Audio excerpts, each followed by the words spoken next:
It's a miracle that I'm holding this game in my hand.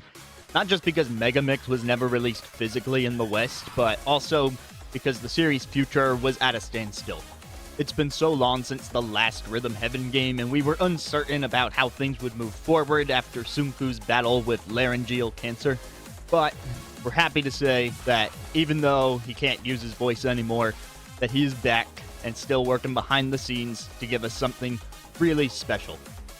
Just so you're aware, as I go through my review of this game, there will be spoilers in regards to the amount of content in the game and the types of songs that you can expect. So if you want to go in with the freshest experience, then this is not the video for you. But if you're okay with hearing about that, or if you've already played the game yourself, then stick around. Let's talk about whether or not this game can grant the wishes of a longtime series fan. Indeed, shortly after the announcement of Rhythm Heaven Groove, I put out a video with 10 of my wishes and hopes for the game. And of course I knew that not every one of those wishes was going to be granted, and I was just happy to have literally anything at all after so long away from the game. But I thought it would be good to look back and see how much of it actually did come to fruition, and in what ways. The first thing I wished for was that there would be a continued inclusion of lyrical themes.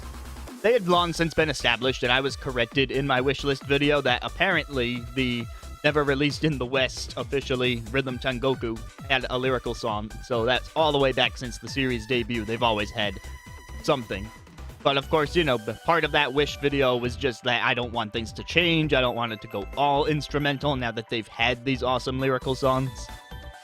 And I'm happy to say the Rhythm Heaven Groove absolutely delivered on this front. My wish was 100% granted, and we got some stuff out of it that I could not possibly have expected. In Rhythm Heaven Megamix, the lyrical songs were only available if you selected the Japanese audio option, and a commenter on my first Rhythm Heaven Groove playthrough video had to correct me on the fact that you can actually access the Japanese audio from the cafe in that game. This is something I never knew, so I always played in English like I thought I should and had more instrumental music and less lyrical music, because for some reason there was disparity between the regions. However, they have absolutely overcorrected in the best possible way for Groove, because now it's not just Japanese audio. There are so many different languages represented in the lyrical tracks, and that is wonderful to see from a variety standpoint. And playing with the different languages also means that you're more likely to lean into genres from that region, thus increasing the genre variety of the instrumental music as well. One of the biggest surprises came very early in the game, where we got a sequel to the song sung by Sunku's daughter in Rhythm Heaven Megamix. At the age of 7, she sang about how she's a lady now, she's independent, and she's ready to take on the world. And of course, to a certain degree, kids can be prideful and think that. But now, 10 years later, at the age of 17, she's been brought back for a more calm track that plays during Remix 2. And with that new perspective, now she is soon to be a lady. It's a short track, and I do wish that there was like a full expanded version out there somewhere. But what we got was really good, and it hits a certain emotional through line to hear that growth from one game to the next, knowing it's the same person but older, and that she's actually ready to be on her own now. Rhythm Heaven Groove expands its repertoire by inviting many guest vocalists into the mix. Early on, we have a song from a member of Fruits Zipper, and later on, we have a special collaboration with Otto. And these are not names that I personally knew by heart, but I saw a lot of excitement around these groups being brought in. And hey, if it helps make the songs catchy and fill out the library, then I'm all for it. But what surprised me was that we also had guest instrumentalists. There's actually licensed music in here from a guitarist by the name of Haruki Matsumoto. And I will say the guitar chops on display in those songs is fantastic. So, all around, very pleased with the musical library of Rhythm Heaven Groove, including those lyrical themes that I had so wished for. My second wish was that, similar to Rhythm Heaven Fever and Rhythm Heaven on the DS, that the final remix would include every single minigame that had been introduced up to that point. And I can safely say, wish granted. It does incorporate every single minigame and its original theme, just like Rhythm Heaven Fever. I will say that the final product doesn't feel as energetic as Fever's Remix 10, But hey, Edward, talking literally, it did grant my wish. Now, this is a trend with the game's remixes in general, but I do notice that they often tend to skip over certain cues that were introduced in the game. In one example, there is a minigame called Crab Snacks, where 3 crabs are passing snacks to each other in order to store them away. In the second Crab Snacks minigame, they introduce a new cue where you use each claw individually, and that makes its way into the final remix. However, passing the heavier mangosteen fruit, which is something from the first of the 2 Crab Snacks games, did not make it into the final remix. So yeah, part of me wishes that you actually did have to act on, like, every single individual cue from every game. But I understand that it has to be condensed and that some stuff is going to get skipped over. But also, there's a lot of cues to remember in this game anyway. They make heavy use of the D-pad, and so there's some games where you have to remember when to hit left and right and A and down. But sometimes it gets a little muddled, so I guess I understand why it ultimately didn't have every single thing in it. What struck me about Groove is that a lot of the remix transitions are a lot more creative and out of the box than past Rhythm Heaven games. Sure, some of them still just cut between each other or fade in between each other, but there are some examples where you actually have picture-in-picture, one minigame while you're also playing another one in the background, and so you'll have to quickly move from one cue to another while you can see them both. It was really fun. It caught me off guard, and I absolutely love the new challenge that introduces. On the other hand, remixes did take a little step back in one way, and that's with all the visual theming. In past Rhythm Heaven games, you would have things like the Circus remix or the Space remix, where there was like a very specific theme, and all the visuals from the minigame were reworked to make it fit that theme. There is some of that in Rhythm Heaven Groove. I think the best examples are the Superhero remix and the Cyberpunk remix, where they really go ham on the visuals. But there's other remixes that just play a new instrumental song and keep the minigames exactly as they were before. And it's kind of inconsistent. In the remix I mentioned earlier with Hotsmick, some of the visuals are redone to be more calm at nighttime, like the frog hopping minigame is now taking place at night instead of the day. But other games in that same remix have no alterations to their original appearance whatsoever and don't exactly fit in with that same vibe. So that part's a little weird, and I think people would tell you that the remix music in this game is a little less memorable in general. I think it comes down to the specific remix that you're talking about. But there are more remixes on display here than we've ever had in a previous Rhythm Heaven game. So on the whole, I'd say that the remix game is top-notch. For my third wish, after having Rhythm Heaven Mega Mix show us how early and how late we were with our button presses on the bottom screen, I really wanted them to find a way for them to work that into the single screen experience so that I would always be able to adjust on the fly. And to that, I'd say the wish was granted in some specific modes, but not really the main game. There's a few side modes in the game that are actually really good about giving you feedback on your inputs. The drum lesson has a bar at the bottom that uses a color coding to show if you're early or late on certain button presses. In the early stages of the beat spell mode, you have this glyph around you, and when you press the button, you can see where in the 4 count you hit that beat. And then you have another mode called Score Attack, which actually assigns points to your button presses. So if you're absolutely perfect, you get 1,000 points, but if you were like a smidge early or late, you only get 990 points. After having seen it implemented in Score Attack, I thought that might be a good way to throw it into the main game, is just have a score pop up for each input, and if you see that you're not getting perfect 1,000s, then you'll know that you were a little late or a little early. I also said back in that wishlist video that could be something that gets implemented in a post-game if you don't want that to interrupt the experience on your first playthrough. You just want people to take in the minigame for what it is. Fine, just have it be something they can toggle on after the fact. I thought that would have solved it nicely. But as it stands, there is no such feedback in the main game, which is weird because they are absolutely keeping track of that.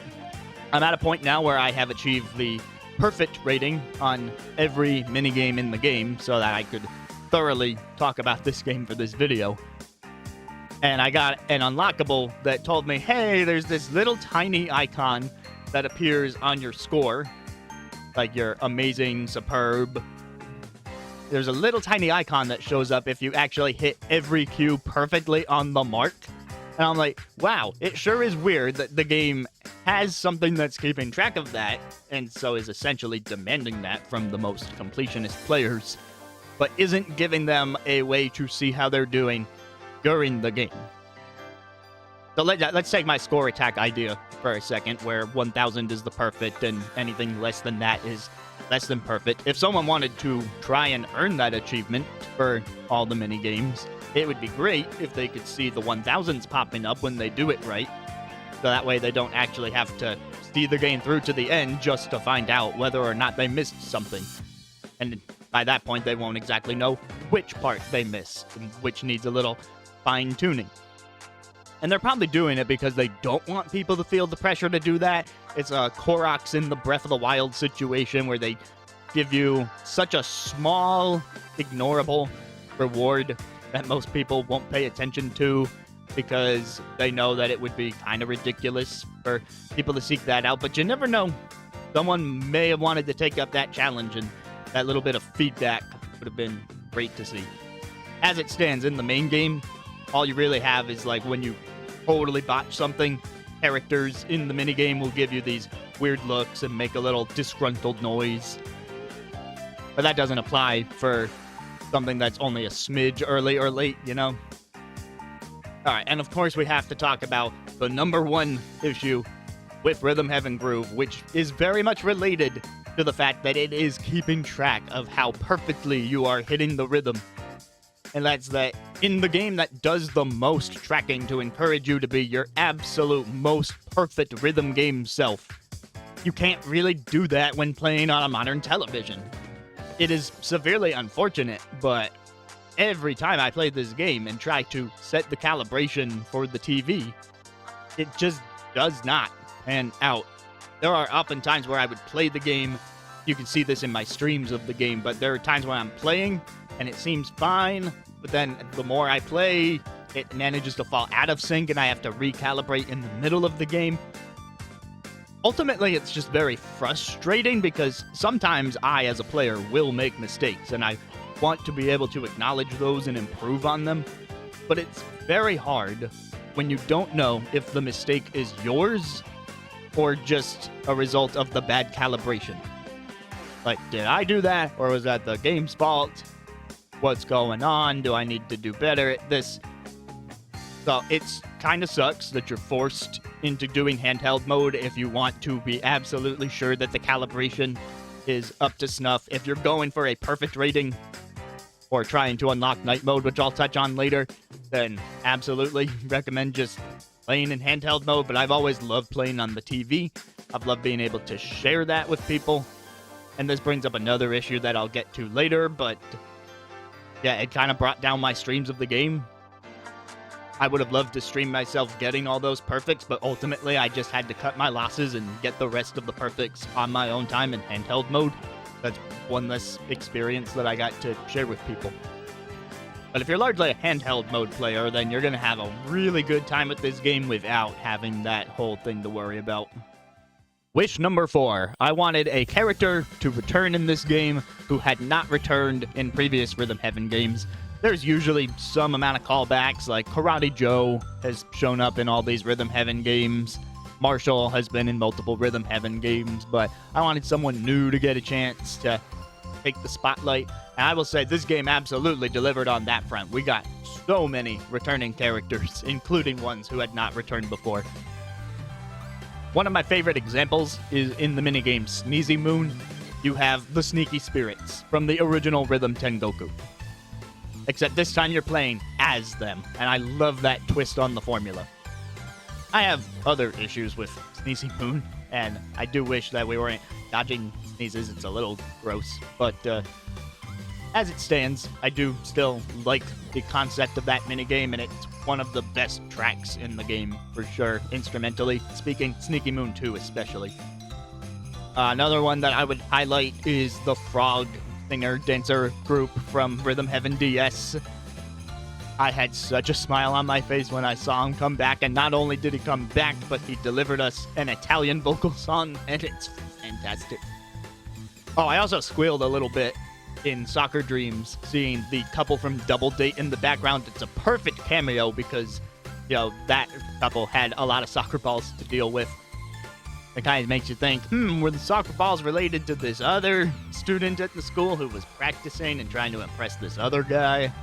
You will get bombarded with random references in this one minigame about high-fiving your cohorts.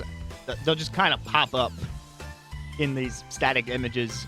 Like, oh, hey, it's that guy from Rhythm Heaven DS. Or, oh, look, from Rhythm Heaven Fever. So definitely keep an eye out there. Just a lot of dopamine for people who like seeing these characters come back. My fifth wish was that we got more Barista dialogue, and I would say this is one wish that fell a little flat, wasn't quite granted. There's actually double the cafe in this game, because after you complete the first half of the game, they introduce something called the flip side, where you go over and you get the other half of the game. So on one side you have the cafe, and on the other side you have the lounge. That is 2 barista-type figures, one being the lounge owner, the other being the standard cafe barista that we all know and love. That's double the amount of places to visit and get dialogue, but every time I checked in, there wasn't really much happening there. I feel like they were actually more helpful in past Rhythm Heaven games where they could warn you about which minigame was on the verge of being up for the perfect campaign, and so that way you could maybe practice up on that one before your chance came if you wanted to. But they didn't mention anything like that this time. So, hey, I love seeing them there for sure. I just wish they had delivered a little more dialogue there. My next wish was for some sort of collectibles that we could get that were not fueled by a goat pachinko machine. Good news, there is no goat pachinko machine. As for collectibles, I would say wish largely granted. The rhythm reference section fills out as you get perfect ratings in the previous games. There is really nothing else to collect, but the stuff that is there is very enjoyable. Get little tidbits in the form of comic books, lore revelations for Beat Spell, and for some of the later remixes, you can unlock stories from the development team. I haven't read all of them yet, but the one I've read so far was very cute and funny, and I loved it so much, so I'm glad that content is there.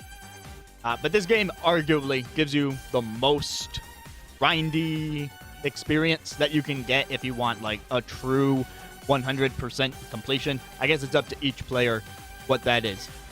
Like if you're like, I just want the perfect on all the mini games to unlock all the rhythm reference material, then cool, you can do that. But there's a few optional collectibles. I already mentioned the little symbol that you get for like a maximum perfect run of a game with all perfect inputs. I actually do have at least 2 of those at the moment, but that wasn't intentional. They just added that there after the fact, and I must have hit it naturally in the course of the game. But there's a new feature called Night Mode. And I had to look up how to access this because the game was not very clear about getting to it. I was hoping that after I got a perfect on every minigame, that something would show up in the game itself to lead me to that conclusion. Because it's good about telling you other stuff. If you go to Rhythm Reference, there are hints for Easter eggs that you can activate in both Beat Spell and Remix 8, for example. It's just spelled out in plain English. So for them to mention that there's a night mode but not tell me how to achieve night mode, that's a little bit of a shortcoming. But after looking it up, turns out you have to go back into a game where you've already gotten a perfect, and then do that 3 more times. When you select the game the second time, you can actually choose to go for a perfect again. So if you get 3 consecutive perfects after your first perfect, then you unlock night mode. And night mode is a version of the game that takes away the visuals unless you miss an input, and then the visuals briefly come back. So the goal is to get a perfect on night mode, so like you hit all the cues based just on the rhythm and the audio. Rhythm Heaven already has a pretty good visually impaired fan base because these games are always playable without the visuals. So I don't know that this really adds much to the experience for that group other than having to grind out 5 perfects. But if you're not on the visually impaired side and you've never really challenged yourself to close your eyes during the game, this is a way that you can get the game to force you into that state by, actually removing the visuals. If you manage to do it, you get your perfect heart on the menu converted into a rainbow color. So, arguably, true 100% would be perfecting every minigame 5 times to get the rainbow heart, and having at least one of those perfect runs be maximally perfect so that you get the little icon next to your superb or amazing rating. That is a lot to do if you really wanted to do it. So, hey, I asked for collectibles, and in a way, I got those. You could also argue that some of those feel very unreasonable or just tedious for the sake of tedium. But Rhythm Heaven is a game series that I constantly go back to, like every so often. I would boot up Rhythm Heaven Fever or Mega Mix again just to re-experience stuff. So now with Groove, I could maybe chip away at this stuff over a longer period of time. And I would also definitely be doing all that in handheld mode. This isn't even to mention that all the side modes have their collectibles as well. In Beat Spell, every stage has a star rating at the end, so I personally went for 5 stars on every stage. You do unlock stuff for achieving that rating, and I think it was worth it. So yeah, this game gives you plenty to do, along with having the most minigames ever to date in the series. But how much you will enjoy that depends on how much of a perfectionist you are. Next up on the wish list was expanded multiplayer. Absolutely 100% granted in a monkey paw style way. Here's the thing. There are essentially 10 multiplayer games, and each of those has 3 difficulty levels. You unlock level 2 after beating level 1, and then level 3 after beating level 2. So, arguably 30 minigames to play in multiplayer, plus a multiplayer toy box. So, a pretty good amount of stuff to do. But there's a few oddities with the multiplayer mode. And granted, I've played this mode by myself, trying to use one controller in each hand. I think a lot of Rhythm Heaven fans actually end up doing something like this. It was very easy to do with Wii remotes in Fever for the 2-player co-op there. If you do well in these multiplayer games, you get a ring. It's like the medal, but for multiplayer. What confuses me is that not just the co-op games where you can aim for a higher score have those rings, but also the versus game. There are certain criteria that you try to meet in versus mode. Like, oh, these 2 players were so in sync, it was a really close match, or these 2 players tied at the end because they were just so spot on. I got that result a good amount because I was controlling both characters, so naturally it makes sense that I could tie with myself using both hands. So, in some cases I ended up earning rings, but I'm like, what if one player was super outclassing the other player? Do they get the ring?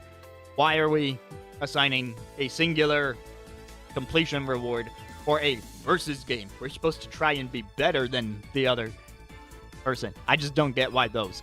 Co-op makes sense. They're working together, try and get a high score. But I question the implementation on versus thing. This is also where the calibration issue on the TV is the worst. We're talking about local multiplayer. This isn't online multiplayer. I wouldn't want that from a rhythm game, to be clear, because that could introduce even more issues. But this isn't online multiplayer. This isn't local wireless where everyone has their own system. This is local. Like, all using controllers on the same system, huddled around the same screen.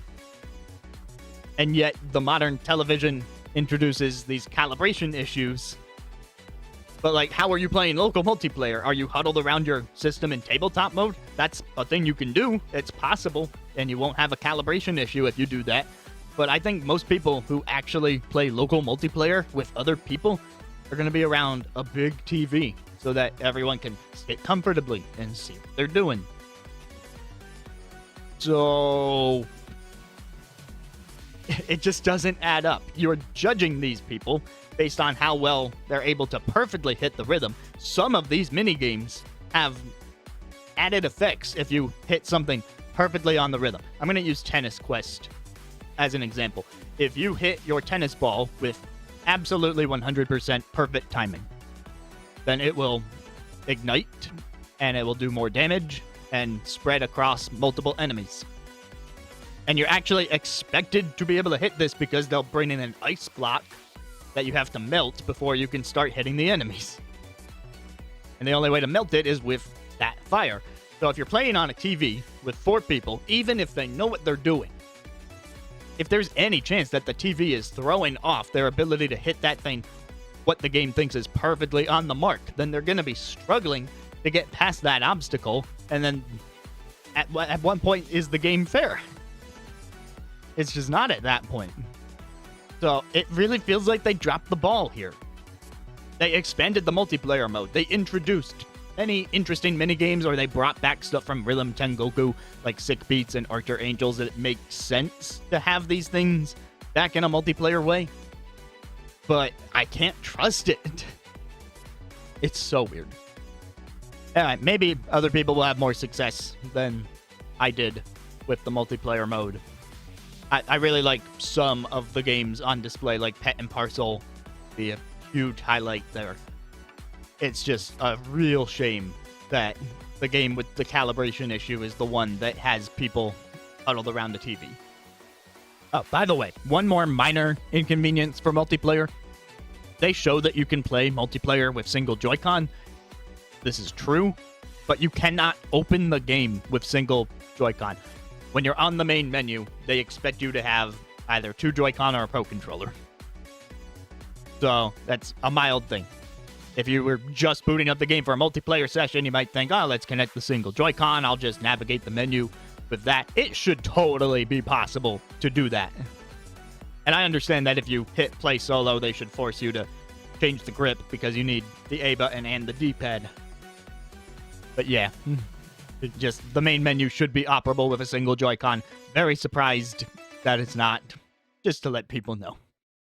My 8th wish was that they build like an actual world for us to explore, a little hub area where you could maybe meet and greet with characters and stuff.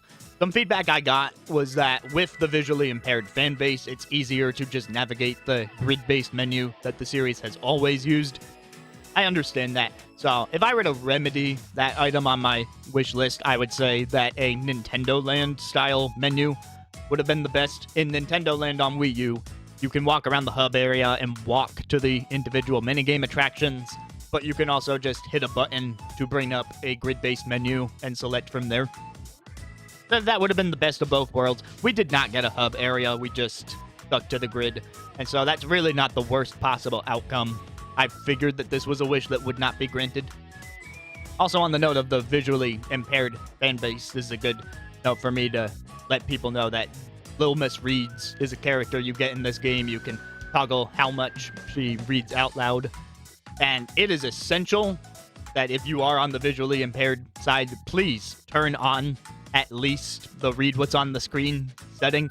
Because in Rhythm Heaven Groove, some of these minigames now introduce cues where you really need to be able to see a number on the screen. Like, there's a lightning bolt dodging game, and sometimes you'll have to dodge consecutive lightning bolts. A number pops up on the screen to tell you how many you're going to have to dodge, like 3, 5, 9, 2. So if you don't see that number, you're kind of screwed. But if you turn on Little Miss Reads, she will read that number out loud. So you can just hear her say 3, and then go 1, 2, 3. Now, on the note of menu navigation, I found it strange, considering the feedback that I got about, the visually impaired grid menu being easier to use. I found it very strange that they split the game into 2 sides, a front side and a flip side, that after the first half of the game you have to click a button to flip the menu over. It's not very organized. The minigames are doled out in whatever difficulty order the game sees fit. And that's a shame because in multiplayer mode, it's absolutely immaculately organized. There are 10 games. They each have 3 levels. Each minigame has a column, and in that column you have the 3 levels of that minigame. So, very simple menu to navigate. On the other hand, you have the main game where it's like, was the sequel to this game on the front side or the flip side? Because it could be either. The front side has a few of the sequels, but then the back side has a large amount of the sequels, but also introduces a few games and their sequels. And I know that with the read aloud, especially, it wouldn't be too hard to find something eventually and you could learn the layout. But it feels so disorganized, and whenever the opportunity arises to get a perfect rating on a game, this is a minor annoyance. But if I was on the front side and the next perfect campaign was on the back side, you would physically have to watch the menu, flip over, it would highlight the game, and then it would flip back to where you left your cursor on the front side. And then if you wanted to go straight there, you had to go to the flip button, flip the menu again, and navigate to that minigame. And the flip takes a couple seconds. So watching that just to watch it get undone, just to watch it happen again, like, it grated on me just a little bit. Now, I can overlook it for how much I like this game, but I do wish the menu was handled differently. Leaving it as a grid, fully understand. But splitting that grid into 2 sides that you have to flip between, not a huge fan of that. Maybe if the front side had been all the level 1 games and the back side had been all the level 2 games in like the same order, then maybe I could see that working. My second to last wish was for a level editor like Heaven Studio. No. No, one can continue to dream, but that is a wish that I knew fully well would not be granted, which is a shame. I played a few indie rhythm games in the lead up to Rhythm Heaven Groove to really get myself psyched for it, including some that are directly inspired by Rhythm Heaven. If you want to check those out, those are Bits and Bops as well as Melatonin. And let's talk about that latter one for a second. Melatonin has the level editor feature. It was really cool to see how that one was implemented. It was simple to understand interface that gave you access to all the different cues across the song. So if they ever wanted to implement something like that, I would follow that game's example. Here is where I will mention Beat Spell, because apart from a level editor, this is where I feel like the game really shows its true potential for growth and expansion. After playing this game and seeing all the different mechanics that Beat Spell introduced, I'm not the only one who thinks this, but it could easily be its own Rhythm Heaven spin-off game. That said, I would still one day like to be able to play this series reliably on a TV again. So, to that end, I would say there have been plenty of indie rhythm games on the Nintendo Switch that, you know, you do have to calibrate them because that is just how modern TVs are. By the way, yes, my TV was in game mode the whole time. But once I calibrated those games like Cadence of Hyrule, they were set. I never had to think about it again, and it just worked, and it never felt like I was missing anything. So, hey Nintendo, here's a little suggestion for you. Brace Yourself Games, they're the ones you worked with on Cadence of Hyrule. Crossed over with your big IP, The Legend of Zelda. It was great. Love that game so much. Since they were able to handle a rhythm game on the Switch, and you have the template for Beat Spell now, wouldn't it be something if you co-developed with them? So yeah, I didn't get a level editor, but I did get a really cool new RPG mode, so I would take it. My final wish was that every single established minigame in Groove would have multiple selectable difficulty levels. You know, something a little easier for the new crowd, but also something harder for the returning crowd. This wish was granted in the barest minimum way possible, which is to say, hey, good news, every single game got a sequel. There's Hoop Trundling, there's Hoop Trundling 2. There's Brawley Good Show, there's Brawley Good Show 2. Every single game has a sequel. So, in that way, you have 2 difficulty levels for each game. That's something. And in multiplayer, it's even better. The 10 games there each have 3 difficulty levels. And again, it's very nicely organized in the multiplayer menu. Some might say that the goal to unlock night mode for every game would introduce a higher difficulty level. I don't know if it's difficulty so much as tedium when you talk about trying to get a perfect rating on a game 5 times just to get a little rainbow heart and a star on your menu. But that option is there. So here are my final observations about this game. It is absolutely a game that builds off its past predecessors, and it's really made for the returning crowd.